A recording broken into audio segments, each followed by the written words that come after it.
ओडिशार पागरे आसिबाकू जाउची बड़ परिवर्तन केउ जिल्लारे हो वर्षा केउटी बढ़िबो तापमात्रा।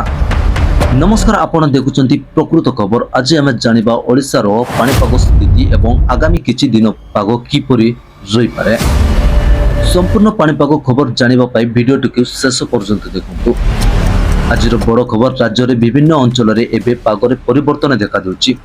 केतेक स्थान रे आकाश मेघुआ घुरीथिबा बेले अन्य केतेक अंचल रे गरम और गुलुगुलिया अनुभूति होची। पाणीपाग विशेषज्ञानी मानक मत अनुसार वायुमंडल रे वृद्धि पाउथिबार किछि अंचल रे वर्षा अनुकूल परिस्थिति सृष्टि होई पारे। विशेषकर उपकूल ओडिशा एवं केतेक जिल्ला रे हालुका मध्य धारणा वर्षा हेबार संभावना रहिछि। किछि स्थानीय प्रजपात एवं पवन बेग मध्य बढ़ी पारे। चाषी भाई मानक पाई एही पाग परिवर्तन गुरुत्वपूर्ण होई पारे। तेणु चाष काम करिबा पूर्व स्थानीय पाणीपाग सूचना उपरे नजर रखिबा आवश्यक। या सहित सहर अंचल रे मध्य तापमात्रा किछि परिवर्तन देखा दे पारे। दिन समय रे गरम अनुभूति हेले मध्य संध्या समय रे पाइना होई पारे।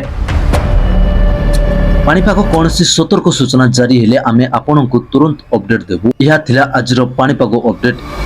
एही परि ताजा खबर, पाणीपाग सूचना एवं गुरुत्वपूर्ण अपडेट पाई प्रकृत खबर चैनल को सब्सक्राइब कर रखंतु। वीडियोटी भलो लागितले लाइक और शेयर करि रखंतु। धन्यवाद। ब्यूरो रिपोर्ट, प्रकृत खबर। जनतार कथा जनता पाई, प्रकृत खबर।